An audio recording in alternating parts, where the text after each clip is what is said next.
crypto-monnaies, dollars, etc., qui va s'allonger sur le comptoir d'État, disait Prévert. Le 9 avril, dans quelques jours, barrières tarifaires beaucoup plus élevées seront appliquées par l'Amérique, les USA de Trump, à une soixantaine de pays.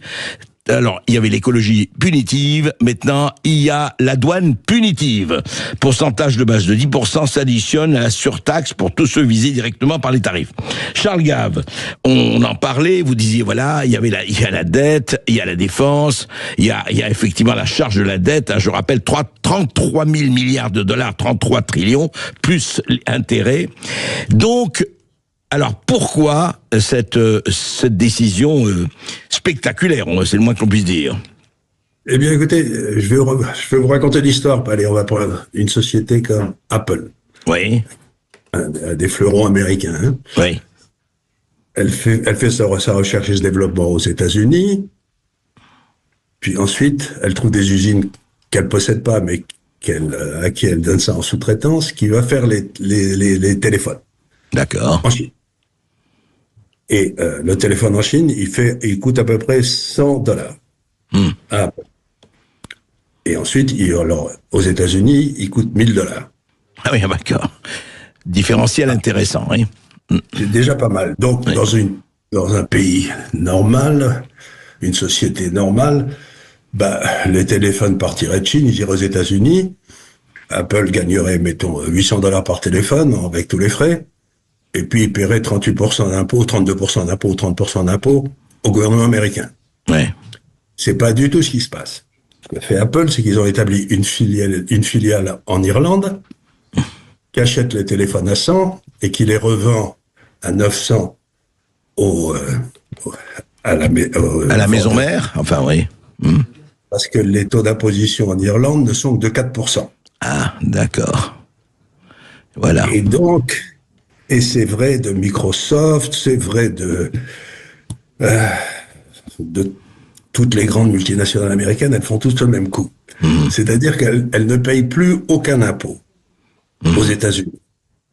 D'accord. Et donc, une grosse partie du manque à gagner fiscal des États-Unis, c'est que les sociétés se servent d'une loi qui est la loi de double imposition entre l'Irlande ou les Antilles néerlandaises, d'ailleurs, c'est pareil. Ouais. Et les États-Unis, pour ne pas payer d'impôts. Donc ces sociétés gagnent de l'argent gros comme elles, ont des marges pas possibles, et payent des impôts nulle part. Et ce brave Trump, il va pas monter les impôts sur les sociétés américaines, parce que c'est pas la bonne idée, parce que il attraperait celle-là, mais il attraperait toutes les autres aussi, et les autres, elles n'ont rien fait de mal, si j'ose dire. Ouais. Je dis pas que c'est mal, c'est légal, hein. Oui, tout à fait. Donc, à ce moment-là, ce qu'il fait, c'est qu'il dit, je vais reprendre ma livre de chair, je vais augmenter les impôts sur tout ce qui est importé aux États-Unis. Si je mets les impôts sur les téléphones importés à 25%, je gagnerai à peu près ce que j'aurais fait si c'était venu directement. D'accord, oui. Il rattrape l'imposition irlandaise et le tour de main irlandais. 3%, 5%, 7%, voici les derniers chiffres annuels de l'inflation. Ce chiffre ne vous parle peut-être pas, mais il signifie que chaque année, votre patrimoine perd d'autant de valeur. Sur ces 5 dernières années, d'ailleurs, même le livret A, à 3%, ne permettait pas de gagner sur l'inflation. Pour apprendre vous-même à faire mieux que ça, même beaucoup mieux que ça, rejoignez-nous sur l'Université de l'épargne. Et donc à ce moment-là, donc vous avez des intellectuels profonds comme celui que vous avez cité au début là, qui disent c'est le consommateur américain qui va payer. C'est vrai si c'était venu directement de la Chine mais là ce qui va se passer, c'est qu'Apple va se poser un problème délicat. C'est est-ce que j'absorbe les 25% dans une marge de 80% ou est-ce que j'essaie de mettre mon téléphone à 1500 € ou à $1500? Bien sûr que non, ils vont l'absorber. Oui, ils vont pas hausser. C'est ça, parce que tout le monde dit oui, ça va être l'inflation, la récession, ça va être terrible et tout. Ça va faire baisser les marges de Microsoft, d'Amazon, il va reprendre une partie importante du pognon que ces gens-là ont détourné. C'est un abus, si j'ose dire, de ce qui s'est passé. Ces grandes sociétés multinationales américaines ont fait un abus d'intelligence comptable. Ouais, d'accord. C'est-à-dire qu'elles ne contribuent absolument plus aux dépenses communes des États-Unis. Elles se sont créées une espèce de monde où elles vendent partout, elles bénéficient de tous les avantages de tous les États, mais elles payent nulle part. C'est ça, aucun inconvénient, tous les avantages. C'est-à-dire que, voilà, le bénéfice est pour ma poche. Dire que la politique américaine, en particulier avec les démocrates, a été faite pour le bénéfice de Bill Gates. Oui, c'était... Donc, ce qu'il fait, c'est qu'il rattrape ça. Et donc, ça veut dire qu'il va y avoir une baisse profonde des marges de toutes les sociétés que j'ai mentionnées, Amazon, Microsoft, tout ce que vous voulez, etc. Toutes celles qui ont ces accords de double imposition, elles vont prendre ça dans les dents. C'est-à-dire que leur cours de bourse va baisser, parce que elles seront pas rentables, mais il y en a d'États qui vont pas augmenter leur prix, parce que elles sont déjà à des niveaux de prix où il y aurait une certaine résistance du consommateur. Le débat, si vous voulez, pour ce brave Trump, c'est, vous savez, le fameux consommateur américain, on l'appelle un peu aux États-Unis Joe Sixpack, parce qu'il va, là, en général, ce qu'il fait, c'est qu'il s'achète, il regarde son match de football américain et il achète 6 bières en même temps. Oui, le Joe Sixpack, oui. C'est-à-dire, lui ne va pas, à votre avis, est-ce qu'il va être impacté ou au contraire? Il va rien voir du tout. Mais par contre, Bill Gates, c'est ça. Il va avoir le maximum. Il va ramasser une énorme claque. Donc, que fait Trump, c'est qu'il dit, puisque vous avez trouvé des moyens astucieux de ne pas payer, je ne peux pas changer les accords entre l'Irlande et les États-Unis parce que ça prend des années à négocier. Mais par contre, je peux récupérer ça, ou une partie importante, par l'intermédiaire des droits de douane.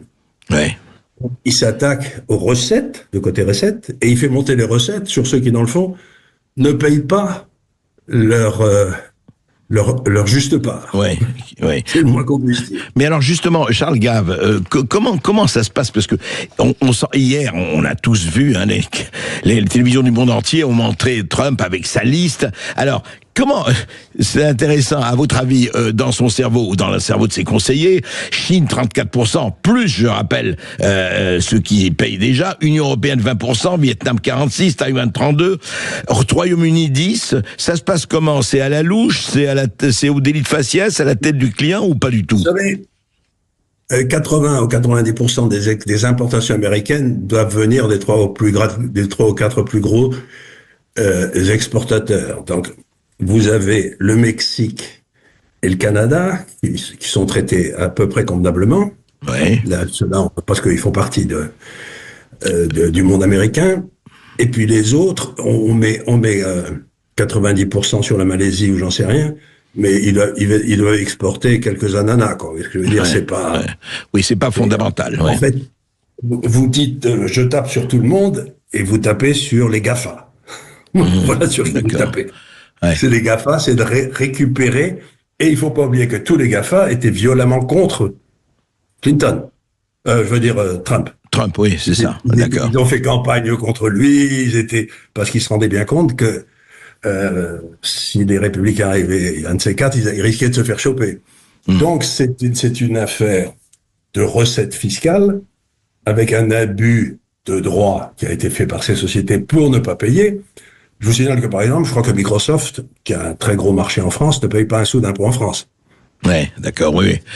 Et donc, je voulais dire, en fait, c'est un règlement de compte planétaire, mais en fait, entre Trump, l'administration de Trump et les GAFAM, mais cela, oui, mais alors, justement, parlons-en, l'Union Européenne, 20%. Alors, on apprend, vous savez que, là, aujourd'hui, le syndrome, le CAC 40 a perdu 2,15% dans les premiers échanges, la bourse de Paris-Francfort sont particulièrement affectées. Est-ce que c'est un coup de fièvre? En fait, ça rentre dans l'ordre ou dans le désordre, parce qu'on entend aussi... dites-moi. Ça dépend. Nous, en France, on a un coup de peau terrible, c'est qu'on a d'immenses sociétés qui produisent rien en France. Ah bon? Toutes de grandes sociétés industrielles, si vous voulez, les Schneider, les L'Oréal, les Air Liquide, etc., elles produisent partout, elles vendent partout. Donc, elles ont déjà plein d'usines aux États-Unis, et elles vont produire plus aux États-Unis, et ça leur fait ni chaud ni froid. D'accord. Mais prenez probablement BMW. BMW, c'est une société allemande. Ils ont établi des usines, si mes souvenirs sont exacts, quelque part assez importantes du côté d'Atlanta. Bon. Donc, elles devraient pouvoir faire monter en puissance leur BMW, ça va pas. Mais je crois pas que Mercedes, mais je peux me tromper, ait des usines aux États-Unis. Alors, pour Mercedes, ça va être un sale coup.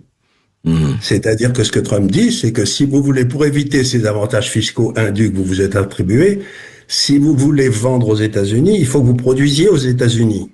Oui, c'est ça le but. Ouais. C'est ça le but. Et donc, encore une fois, s'il prend une position favorable à Joe Sixpack, il prend pas pour les...